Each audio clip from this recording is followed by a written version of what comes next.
É claro que a gente tem que falar desse assunto, primeiro porque todo mundo é atingido quando o assunto é família. Todo mundo é atingido quando o assunto é família. Até aquelas pessoas que parece que não têm uma família. De alguma maneira nós procuramos esse grupo. Ou nós nascemos inseridos, aliás, todos nós nascemos em um grupo familiar, às vezes nos desvinculamos, as pessoas se desvinculam daquele grupo imediatamente ou depois de um tempo, mas de alguma maneira nós nos cercamos de pessoas com quem nós nos relacionamos, convivemos e chamamos esse grupo de família. Então existe uma caminhada distinta para muitos de nós, mas no final das contas, quando o assunto é família, todos nós somos afetados. Eu tenho certeza disso, por exemplo, quando eu me lembro das minhas visitas lá no albergue central, conversando com os nossos amigos ali do albergue, homens, ali é um albergue específico para homens, e conversando com alguns amigos lá, muitos deles sem ninguém na vida, como a gente costuma dizer, sozinho, gente que deixou a família, está sozinho na vida, mas aquela pessoa, aquele homem, alguns deles faziam questão de dizer, essa aqui é a minha família.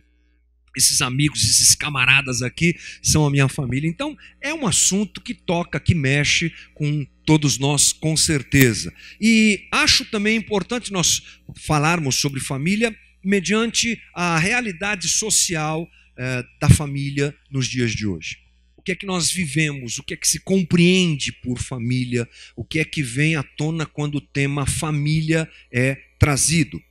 Eu gosto bastante de um filósofo chamado Zygmunt Bauman. Ele é bem conhecido, assim, não é difícil de você encontrar material sobre ele, e ele é muito reconhecido no meio filosófico, sociológico também, pelo desenvolvimento de uma teoria, de uma interpretação da sociedade de hoje, que ele chama de modernidade líquida. Um conceito que ele desenvolveu alguns anos atrás e que é a maneira que ele usa para explicar as relações, para explicar a vida hoje. Modernidade líquida. Por que ele usa o termo líquido? Porque o líquido é aquilo que... O líquido tem uma característica de se adaptar a qualquer recipiente.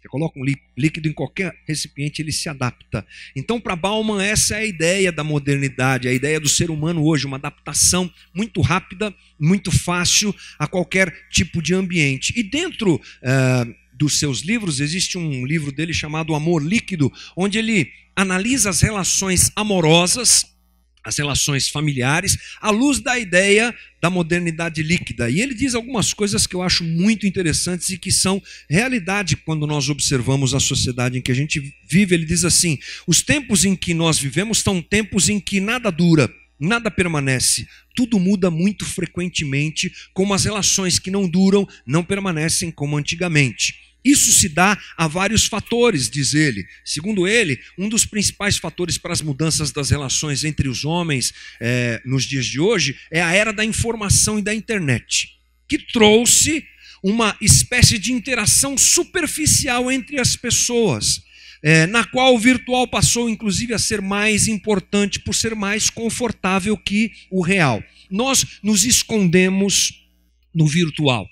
Nós nos escondemos e preferimos relações virtuais a relações reais. Esse é um refúgio de todos nós. Todos nós, de alguma maneira, vivemos assim e a sociedade muitas vezes se aprofunda nesse tipo de relação. E o interessante é que na relação virtual, você se desconecta da pessoa muito facilmente, né? Quando você não gosta de alguma coisa, é só você deixar de curtir, deixar de seguir, dá um dislike, não é? Dá um tchau, acabou. Por isso que muitas vezes nós preferimos a relação virtual. Porque a relação real, ela demanda conversa, ela demanda olho no olho, ela demanda diálogo, ela demanda transformação, ela incomoda. Então Bauman diz que nós temos trazido os valores, a reação das relações virtuais para o real. Por isso é que hoje família é tão instável. Por isso que hoje não há tanto esforço para se manter relações, tudo é superficial. Como eu dou um dislike lá, como eu deixo de seguir no mundo virtual, a gente tem trazido isso para o mundo real. Acaba a relação, tudo bem, manda embora, Vai embora, sai daqui, some, acaba, não quero mais saber, não me preocupo mais com a pessoa. Ou seja, temos transferido a maneira como nós nos relacionamos no mundo virtual para o mundo real. O filósofo chama de relações instáveis, ou realidade instável, amor e afeto instável. Não há responsabilidade em relação ao outro, e essa é a banalidade desse tempo que a gente tem vivido. Isso tem afetado as relações. É óbvio que a culpa não é da internet, a culpa é nossa, que temos a capacidade de fazer de coisas boas, coisas muito ruins, mas é uma avaliação do tipo de sociedade que a gente vive, onde os relacionamentos têm se esfarelado, se acabado facilmente. Outra coisa é que nós vivemos a relativização de coisas absolutas. O momento que nós vivemos é um momento em que nada mais é absoluto, ou muito pouco é absoluto. A gente perdeu essa coisa, por exemplo, da sagrada família, não é? A família acima de tudo. Parece coisa do, como é que é, Cosa Nostra lá da Itália, lá, não é? Do Poderoso Chefão. Mas é uma realidade que se perdeu, né? Família parece que não é mais absoluta, não é mais, não ocupa mais o lugar que ocupava. Ou seja, nós temos relativizado muitas coisas. As relações têm sido questionadas e relativizadas também. A questão da homoafetividade tem invadido os conceitos, os valores, a cabeça das pessoas. Então, o que era absoluto agora já não é mais. E isso é muito preocupante para a nossa caminhada. E é claro que eu acho muito importante a gente conversar sobre família mediante a minha própria percepção do que eu encontro no dia a dia da comunidade, na relação que eu tenho com as pessoas. Muitos problemas familiares, muitas crises familiares, em todos os âmbitos, em todos os aspectos, em todos os momentos da vida das pessoas, sejam com os jovens, seja com os jovens, com os adultos, com os mais velhos, está presente no nosso meio e de uma forma muito agressiva, posso dizer, a questão da crise familiar. Portanto, a gente tem que conversar sobre esse negócio chamado família. A gente tem que dar um tempo para isso e pensar essa coisa toda com relação à nossa própria vida. Algumas observações eu acho que são importantes da gente fazer antes da gente começar essa coisa. Nós vamos gastar bastante tempo nessas conversas. Bastante tempo. E vamos colocar nossa cabeça para funcionar. E vamos colocar o dedo em feridas que a gente não gosta. Sabe por quê? Porque não existe pozinho de pirlim-pim-pim para resolver problema familiar. Não tem. Se vende muitas vezes essa ideia. As igrejas têm, infelizmente, essa capacidade, né, de dizer, vem aqui que eu vou te ungir com óleo e vai resolver tudo. Vem aqui que você vai... rápido, é só você vir para cá que vai tudo... Não funciona, não tem esse tipo de coisa, porque relação familiar é relação interpessoal, é transformação, é uma série de coisas que nós vamos tratar aqui. É claro que nós contamos com a graça de Deus, é claro que nós contamos com a bênção de Deus, é claro que nós contamos também com esse movimento espiritual que Deus realiza no nosso meio, mas pozinho mágico não tem. Unção especial para quebrar mal e a família ser transformada da noite para o dia, não tem. A gente vai ter que ralar, a gente vai ter que colocar o joelho diante de Deus, a gente vai ter que enfrentar os nossos fantasmas e se a gente quiser encontrar o caminho da resolução das crises familiares. Não há garantia nesse aspecto, portanto, a gente vive conflitos e a gente precisa enfrentá-los, ok? Outra coisa importante na nossa caminhada aqui é que a gente já comece a entender que família não está à parte de espiritualidade. Não está. Família e espiritualidade se confundem, elas têm uma sinergia profunda, muito profunda, inclusive é o tema de abertura da nossa série. Não dá para a gente dizer, eu vou levar minha família para a igreja, mas não vou viver os valores do evangelho na minha família, vou tentar viver uma espiritualidade que não afete a minha família, ou não vou perceber os problemas da minha família à luz da espiritualidade. Não tem como. A gente é crente. E a gente é crente sempre. A gente é crente em todo lugar, em todo momento, não é só quando a gente está aqui dentro. A gente vive o Evangelho e deve viver o Evangelho e pensar a vida, olhando e observando a vida através do Evangelho em todas as suas vertentes, em todos os seus valores. A visão, portanto, que nós vamos trabalhar é essa. Paulo, por exemplo, nos seus livros sempre trabalha a doutrina e prática. É assim que Paulo escreve as suas cartas, doutrina e prática. Ou seja, eu aprendo, enxergo, compreendo, me aprofundo nas questões teológicas e aí eu corro para viver. Paulo sempre está dizendo isso. É a nossa caminhada. A gente vai ouvir muita coisa aqui, a gente vai se debruçar sobre o texto bíblico e eu espero que você saia daqui correndo para viver tudo isso na tua casa, junto com a tua família, buscando aquilo que precisa ser vivido como família cristã. É importante a gente frisar que nós vamos pautar as nossas conversas aqui em cima da realidade bíblica a respeito da família. E hoje nós vivemos uma sociedade que apresenta diversas possibilidades diferentes da cristã. A gente vive um esfacelamento da família também porque algumas coisas foram sendo introduzidas como preciosas, como valiosas, e na verdade não são, possibilidades que vão se apresentando à sociedade e que comprometem o próprio valor da família. A gente vai colocar tudo isso à luz da Bíblia e a gente vai tentar desvendar tudo isso junto aqui. Para o cristianismo, casamento é uma instituição divina, é alguma coisa que Deus nos deu, que Deus colocou na relação homem e mulher, para o bem do homem e da mulher, para o bem da humanidade, e a gente precisa buscar esses valores. Então, se nós observarmos, por exemplo, a diminuição de alguns valores, afetam a estabilidade da família. Por exemplo, sexo fora do casamento hoje é a coisa mais banal do mundo.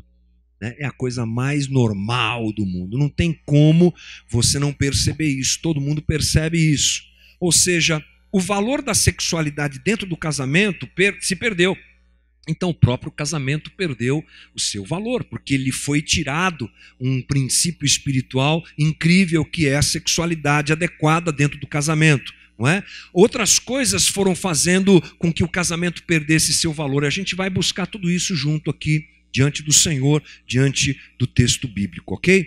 Nós podemos perceber essas mudanças na sociedade, mas o nosso negócio aqui é buscar as coisas diante do texto bíblico e percebermos a vontade de Deus para nós e para a nossa família nas Escrituras. Nós vamos utilizar alguns textos bíblicos que falam sobre casamento, relacionamento e família de um modo geral. Vamos começar lá em Efésios. Se você tiver a tua Bíblia, pode abrir, se não acompanha aqui no telão.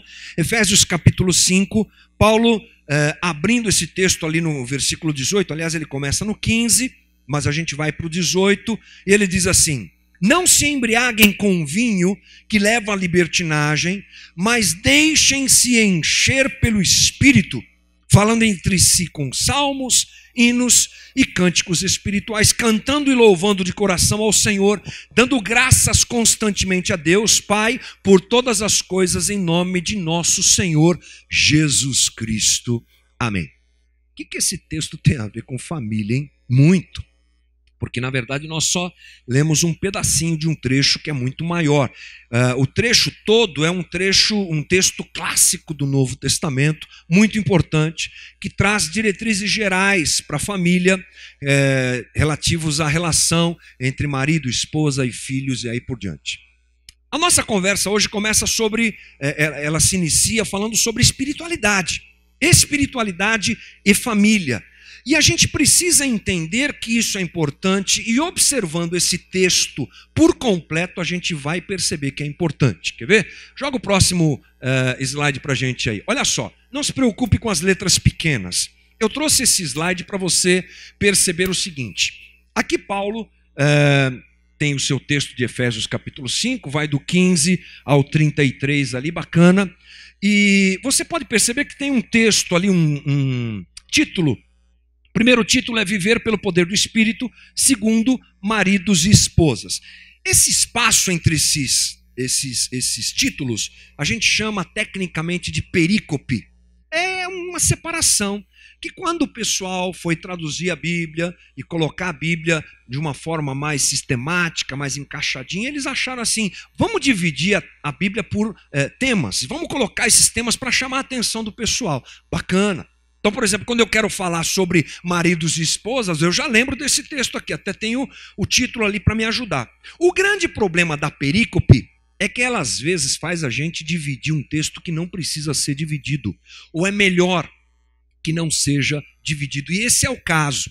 Olha só, Paulo está falando sobre viver pelo poder do Espírito. Que incrível! Sejam cheios do Espírito, andem na presença de Deus, cantem salmos, hinos e tal. Daqui a pouco, no versículo 20, para e muda para sujeitem-se uns aos outros no temor de Cristo, mulheres. Parece que uma coisa não tem nada a ver com a outra, é um engano. No texto grego original, gente, não tem capítulo, não tem versículo, não tem nada disso aí, é um texto reto. E a gente, para entender melhor a importância da espiritualidade na família, precisa ler esse texto reto. Paulo vem falando sobre a necessidade de nós sermos cheios do Espírito. E aí ele, à luz dessa observação, traz a realidade da família.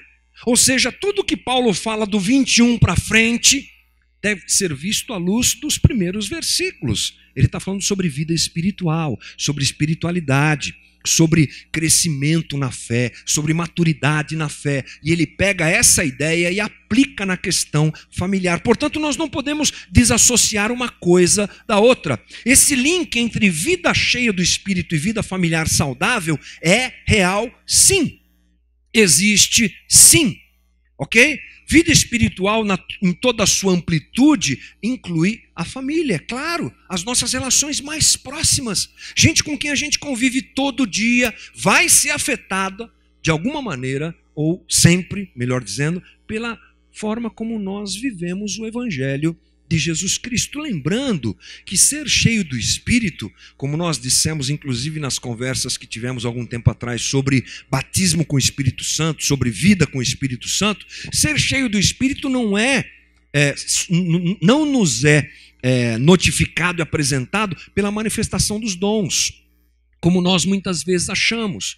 Ser cheio do Espírito é a manifestação do fruto, da transformação dos valores, da transformação do caráter, da mudança interior que cada um de nós vive. E nós tivemos tanta certeza disso porque nós observamos a igreja em Corinto, que era uma igreja completamente complicada, dividida, arrebentada em muitas coisas, mas lá havia muita manifestação dos dons. Havia pouca manifestação do fruto, mas muita manifestação, melhor dizendo, dos dons. Portanto, ser cheio do Espírito é viver transformação do caráter, dos valores, priorizando mais virtudes, priorizando mais transformação do coração do que manifestação dos dons. E você há de convir comigo que o grande problema das famílias é um só: dureza de coração.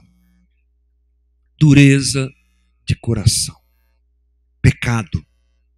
Jesus apresenta essa realidade, por exemplo, lá em Mateus capítulo 19, versículo 8. Jesus respondeu: Moisés lhes permitiu divorciar-se de suas mulheres por causa da dureza de coração de vocês. Mas não foi assim desde o princípio. A possibilidade do divórcio, da separação, do esfacelamento de uma família é apontada por Jesus mediante a dureza de coração das pessoas. O problema está, portanto, na maneira como nós reagimos à vida, como nós nos relacionamos diante da realidade que temos e que é intrínseca a nós de sermos pecadores. As diversas advertências no Novo Testamento a respeito de amargura, egoísmo, rebeldia, orgulho, nos mostram que os problemas afetam as relações humanas, inclusive as famílias. É claro, isso é muito óbvio para todos nós. Os problemas no casamento e na família estão ligados, portanto, à dureza de coração, à dificuldade de admitir a nossa própria fragilidade, o nosso próprio erro, e de dizer perdão, e recomeçar, e se apropriar do erro, e reconhecer o erro. Dificuldade em admitir a sua própria deficiência e encontrar saídas para isso. E a gente tem uma facilidade muito grande. A gente usa termos como incompatibilidade de gênios, não é? É muito estresse na relação, é muito antagônica a nossa vida, a nossa caminhada, e aí vai. A gente encontra uma série de desculpas para dizer que não dá mais para caminhar com aquela pessoa que de repente a gente se propôs a caminhar o resto da vida. Tudo isso pode influenciar a relação, mas não pode nos impedir de reconhecer a nossa dificuldade. Essas coisas, elas eventualmente até existem, uma certa dificuldade de propósito de vida, mas a gente precisa se dobrar à realidade de que nós somos pecadores, falhos e que precisamos realmente da ajuda de Deus nesse sentido, e sermos cheios do Espírito Santo é o caminho para que essas coisas sejam transformadas. Tiago diz assim, Tiago 4:1, de onde vêm as discussões e brigas em seu meio? Acaso não procedem dos prazeres que guerreiam dentro de vocês? A versão que a gente usou aqui utiliza o termo prazeres que estão dentro de você. Em outras versões você vai encontrar carne, natureza carnal, natureza humana caída. É isso que Tiago está falando, é isso que a Bíblia nos diz, ok? Durante todo o trajeto do Novo Testamento você vai encontrar advertência sobre isso. Paulo fala várias e várias vezes, olha, a natureza humana afasta vocês. A natureza carnal impede vocês de viverem uma relação agradável, uma relação como Deus quer que seja. O pecado que habita vocês e o que ele produz em vocês não os aproxima, mas nos separa. É bom a gente se lembrar que nós tivemos como primeiro alvo da queda as relações. Quando nós pecamos, quando nós nos chafurdamos no pecado, quando nós nos tornamos pecadores como humanidade, a primeira coisa que foi afetada foi a relação. Daqui a pouco já não era mais, como eu já disse algumas vezes aqui, Adão já não estava dizendo, essa é osso dos meus ossos, carne da minha carne, Daqui a pouco ele já estava apontando para Eva dizendo, foi a mulher que o Senhor me deu, que me deu do fruto. Já deu treta lá dentro. Primeira coisa que foi afetada pelo pecado foram as relações. E a gente tem essa confirmação na nossa caminhada bíblica. Paulo confirma que a nossa natureza humana produz coisas que afetam as relações. Olha só, um trecho conhecidíssimo também, Gálatas 5,19. Quando seguem os desejos da natureza humana, natureza pecaminosa, natureza deformada, os resultados são extremamente claros: imoralidade sexual, impureza, sensualidade, idolatria, feitiçaria, hostilidade, discórdias, ciúmes, acessos de raiva, ambições egoístas, dissensões, divisões, invejas, bebedeiras, festanças desregradas e outros pecados semelhantes. Se nós fôssemos fazer uma análise aqui desses pecados descritos por Paulo, a maioria deles se faz presente quando a família está sendo destruída. A maioria deles está presente nas relações familiares destruídas. Portanto, o que nós produzimos como carne que somos, pecadores que somos, afeta diretamente as nossas relações. Um grande problema para as relações familiares, portanto, é a carnalidade. É a carnalidade, é o sermos pecadores, é o que nós produzimos naturalmente, que faz algumas coisas não terem explicação. A gente vai lidando com os casais, com as famílias durante alguns anos, e a gente chega assim a uma conclusão assim, por que está acontecendo isso? Tinha tudo para dar certo essa família, tinha tudo para caminhar bem, o que é que aconteceu? Para onde foi essa relação? E a gente chega à conclusão que realmente é o fruto do pecado. É a carnalidade que toma conta do relacionamento.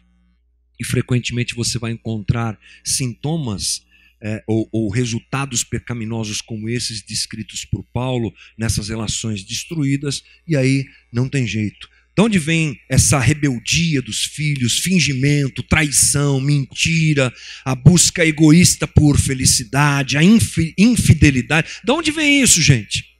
Vem do pecado.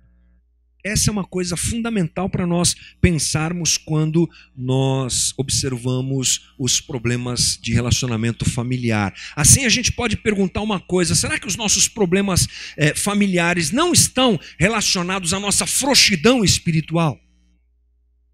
Será que a crise familiar que você está vivendo hoje, porventura esteja vivendo hoje, colocando assim um ponto de sinceridade diante de você, será que ela não é fruto da falta de uma vida espiritual real? De uma transformação de caráter? Da frutificação dos valores do Cristo em nós? Provavelmente a resposta de todos nós, se fizéssemos essa pergunta, seria sim. A rebeldia que está dentro da minha casa é falta de uma conversão de coração, por exemplo. A infidelidade que está chegando no meu casamento é fruto de da falta de conversão do coração. A crise que eu tenho na criação dos meus filhos e a falta de domínio que eu tenho sobre eles, talvez seja fruto da falta de oração por eles, de joelho no chão e de tê-los ensinado, como a própria Bíblia nos diz: ensina a criança no caminho que deve andar, e ainda que ela for grande, velha, não vai se desviar dele. Talvez a gente tenha errado nisso, ou seja, na maioria das vezes, ou se não na absoluta totalidade das vezes, o problema familiar está ligado à falta da nossa vida espiritual adequada. É claro que a gente nunca vai ser perfeito, é claro que a gente sempre vai ter problema, é claro que a gente sempre vai reagir errado, mas quanto mais espiritual formos, quanto mais cristãos formos, quanto mais sincera e verdadeira for a nossa espiritualidade, menor será a possibilidade de crise familiar. Algumas pessoas acham que se nós tivermos uma boa educação, isso vai ser amenizado, que talvez crise familiar tenha a ver com falta de educação, com falta de conhecimento, o que é uma grande bobagem. De jeito nenhum. Em todas as esferas da sociedade, você vai encontrar famílias com crise familiar.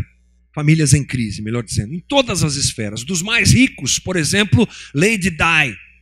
Lembra da Lady Di e do Príncipe Charles? Eles se casaram em 29 de julho de 1981. Sabe quantas pessoas assistiram o casamento deles? 500 milhões de pessoas.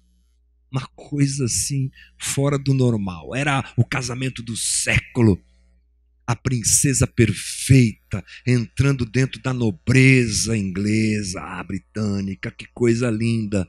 O casamento se desfez em 1992, em meio a vários escândalos de infidelidade, de crise entre eles, entre a família, entre os filhos, uma coisa patética assim. Provando que isso não tem nada a ver uma coisa com a outra, né? Não é uma questão de dinheiro, não é uma questão de conhecimento, de cultura, é uma questão de gente ser transformada ou não pelo Evangelho de Jesus Cristo. A questão, portanto, não é essa. Nós precisamos, portanto, à luz dessa compreensão, entender que nós não temos capacidade de amarmos as pessoas que nós amamos como nós deveríamos amar na nossa condição natural. Porque somos pecadores. Não esqueça disso. Não esqueça disso. Aliás, um dos livros que eu devo usar nas nossas conversas aqui, vários que eu estou lendo lá e me preparando para conversar com você, um deles é muito bacana, eu não lembro o nome do autor, mas o título já diz tudo. Ele diz assim: quando pecadores dizem sim. Foi o que aconteceu, né? No teu casamento, na tua constituição familiar. Quando pecadores dizem sim, somos pecadores, a nossa família é formada por pecadores. Eu sou pecador, minha esposa é pecadora, linda, mas ela é pecadora. Os meus filhos incríveis, maravilhosos, eles são todos pecadores. Todos nós somos pecadores. Essa realidade precisa estar clara para nós. Por quê? Porque assim nós podemos entender que não há como vivermos o amor que nós desejamos viver para com o nosso cônjuge, para com nossos filhos, da maneira como nós queremos, por nossa própria força. Nós não temos essa capacidade. O cristão sabe que o casamento e a família é mais do que um contrato de convivência, é uma aliança espiritual. É uma aliança espiritual.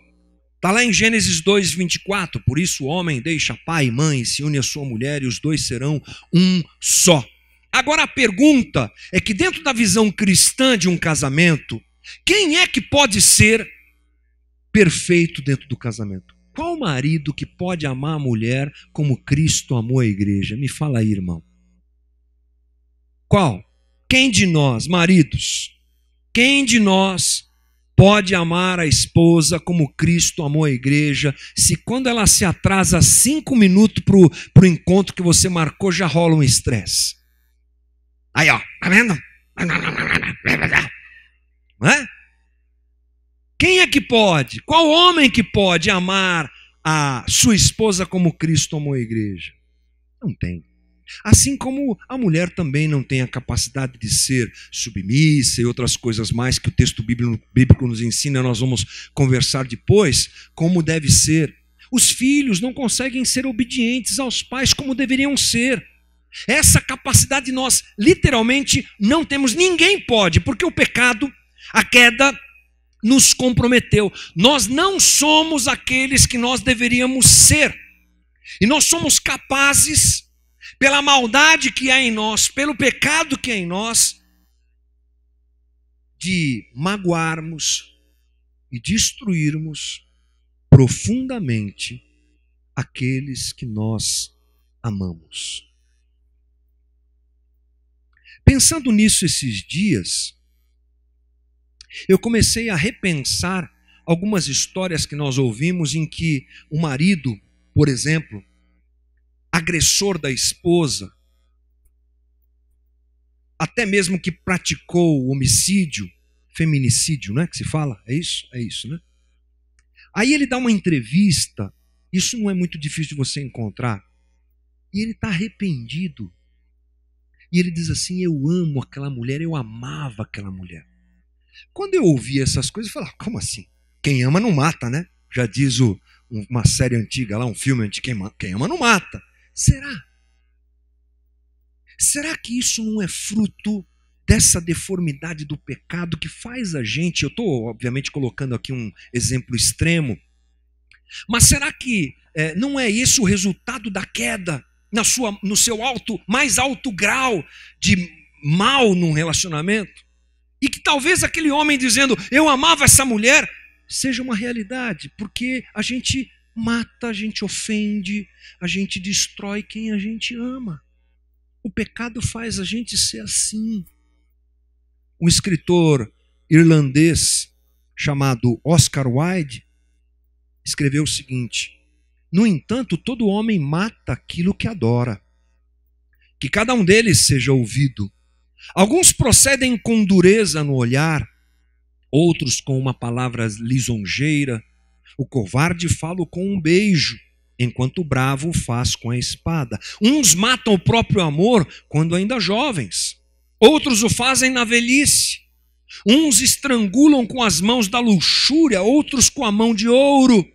O que é bondoso faz uso do punhal, porque a morte assim vem mais depressa. Uns amam pouco tempo, outros demais. Uns vendem, outros compram. Alguns praticam a ação com muitas lágrimas e outros sem um suspiro sequer, pois todo homem mata o objeto do seu amor. Ou seja, o pecado que nós somos nos impede de amarmos como deveríamos amar. Portanto, uma espiritualidade saudável e uma transformação interior faz com que a gente comece a viver o fruto de uma relação familiar adequada, porque nós vamos sendo transformados. Uma vida no Espírito é um estilo de vida adequado para uma família. Pense naquela família perfeita. Sabe aquela foto bonita que você encontra na internet de uma família perfeita, todo mundo feliz, todo mundo incrível? Qual é o ambiente que pode fazer isso se tornar verdade? Uma espiritualidade real. Uma espiritualidade saudável. Uma espiritualidade verdadeira. Gálatas 5:22, Paulo fala, o fruto do Espírito é amor, alegria, paz, paciência, amabilidade, bondade, fidelidade, mansidão, domínio próprio. Que ambiente mais adequado que esse pode existir para o desenvolvimento de uma relação familiar? Um lugar onde tem amor, um lugar onde tem alegria, um lugar onde tem paz, onde tem paciência, amabilidade, bondade, fidelidade, mansidão, domínio próprio. Que ambiente melhor existe para uma família ser feliz do que esse? Não existe. Isso tem tudo a ver com família. Aquele que é cheio do Espírito, ele vai sendo transformado. Fica mais fácil pedir perdão. Fica mais fácil reconhecer o seu erro. Fica mais fácil suportar as ofensas e as dificuldades do outro, seja quem for, na relação familiar do filho, da filha, da esposa, do marido. Fica mais fácil a convivência. Isso é inegável. Que uma vida cheia do Espírito transforma o ambiente familiar. Não porque vem uma unção, não porque vem um movimento maravilhoso, uma nuvem de glória. Não, é uma transformação de caráter, de valor. É uma facilidade em reconhecer que estou errado. É uma facilidade em amar o outro em seus defeitos e limitações. É uma mudança, vou dizer assim, prática da vida de cada um de nós. O fruto do Espírito, portanto, se apresenta nessa situação e muda as nossas relações. Somente pela ação do Espírito Santo podemos viver como Deus quer que vivamos em nossa família. Portanto, sermos cheios do Espírito é fundamental. Você está no meio de uma crise familiar, peça ajuda. Tranquilo. Está aqui o Lucas para ajudar a gente, eu estou aqui à disposição para aconselhar e te instruir na palavra de Deus, como é o meu papel. Você pode procurar uma terapia familiar, você pode procurar amigos para conversar, não tem problema. Ótimo, são ferramentas incríveis para que uma família seja reestruturada, mas não jogue fora isso e não despreze isso. O quanto uma transformação por um movimento de uma espiritualidade genuína é importante para a nossa família ser aquilo que ela deve ser. Portanto, eu dou a você algumas sugestões rápidas para o final da nossa conversa.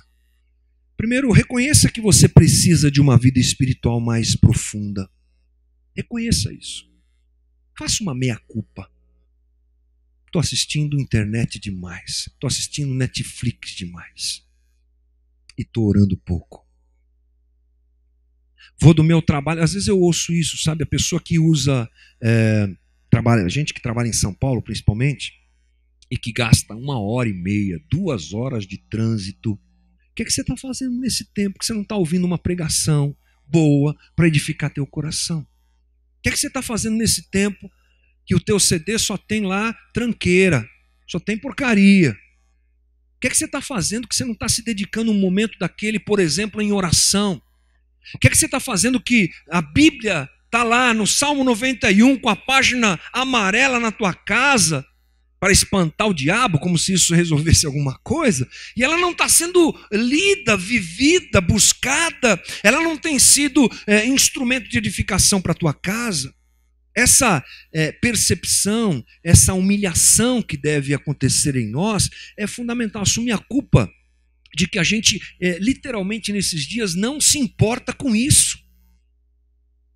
Tá bom, a cota de espiritualidade ela está sendo resolvida da seguinte maneira: eu vou domingo na igreja, tá bom.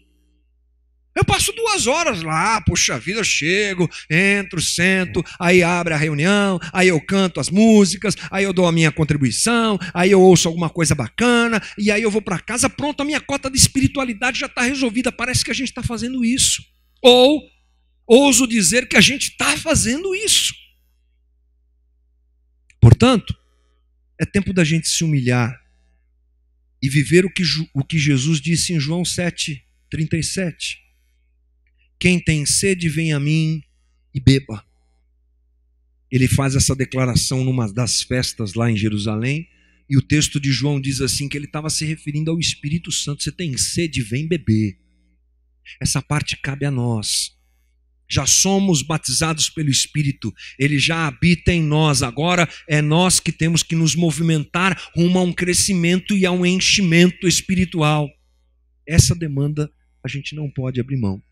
Segunda coisa, comprometa-se em dinamizar a sua vida espiritual. Gaste tempo com isso. Quando você vai conversar com alguém que está querendo ser mais saudável, o que você vai ouvir dessa pessoa? Ah, eu estou fazendo dieta. Agora estou fazendo, já não como mais isso, já não como mais aquilo, estou trocando isso por aquilo, deixei o pão, estou comendo ovo pra caramba lá em casa, né? Carboidrato, aquela coisa. Ah, comecei inclusive a correr. Ou seja, se a pessoa quer ser saudável, mas ela não segue esse caminho, você não vai ouvir ninguém dizer, ah, eu quero ser mais saudável, mas eu vou ali comer um balde de pipoca, sentar lá na frente do cinema, da Netflix, vou assistir não sei o quê, vou comer. Não dá, né? Então a gente diz que quer ser mais espiritual e a gente faz o quê por isso? A gente faz o quê? O que a gente está fazendo com relação a isso? É bom a gente saber que a nossa família pode ser recuperada, restaurada e transformada pela obra de Deus na nossa vida. E a gente precisa permitir que isso aconteça. Em terceiro lugar, comece já a exercitar os valores cristãos diante da tua família. A maioria de nós é crente velho, né? Fala sério, hein? Fizer uma enquete aqui, sai mofo. Miserica. Não é? Eu fiz 50 anos agora, só sei da minha vida dentro da igreja, só sou crente velho.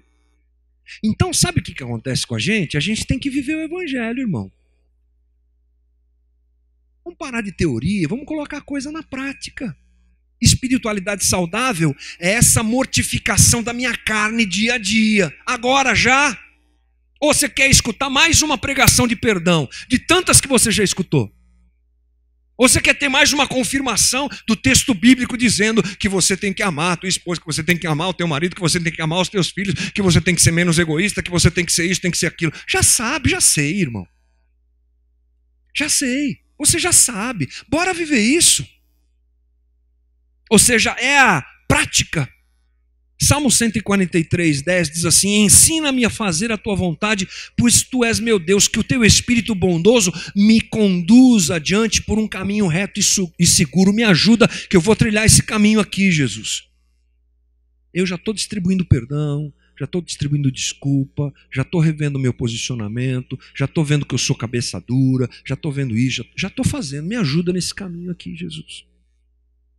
A gente não precisa ter diploma de teologia para viver o evangelho. A gente vai vivendo o evangelho dia a dia na nossa caminhada. E a última coisa que eu quero te lembrar é que, aliás, a última não. Complementando isso, é bom a gente se lembrar que amar é uma decisão. Amar não é sentimento, amar é decisão.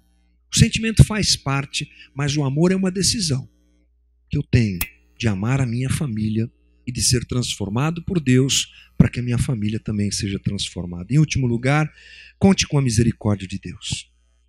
Salmo 23, 6. Certamente a bondade e o amor me seguirão todos os dias da minha vida e eu viverei na casa do Senhor para sempre. Essa é a perspectiva do salmista, que deve ser também a nossa perspectiva. Certamente a bondade, misericórdia, fidelidade, amor e cuidado de Deus me seguirão todos os dias da minha vida. Eu posso contar com a misericórdia de Deus. O que acontece, irmãos, já indo para o final da nossa conversa, é que às vezes a gente olha para a nossa crise familiar e diz assim, ela é impossível de ser vivida, de ser resolvida, melhor dizendo. Ela é impossível de ser solucionada. Mas a gente se esquece de um fator preponderante em tudo isso. A graça de Deus está sobre a gente. Amém, irmão? A graça de Deus está sobre a gente. Na minha carnalidade, como eu disse agora há pouco, a gente não consegue. Mas a gente conta com a misericórdia de Deus e a gente tenta. A gente vai para cima. Dizem alguns historiadores que os cavaleiros na Idade Média, cristãos, eles tomavam a ceia com o pé no estribo do cavalo. Ou seja, eu pratico a minha espiritualidade, eu confesso Jesus como Senhor e Salvador, mas eu vou fazer aquilo que eu tenho que fazer. Que sejamos esses, que se dispõem a fazer o que tem que ser feito. E que Deus nos ajude em nome de Jesus. Amém.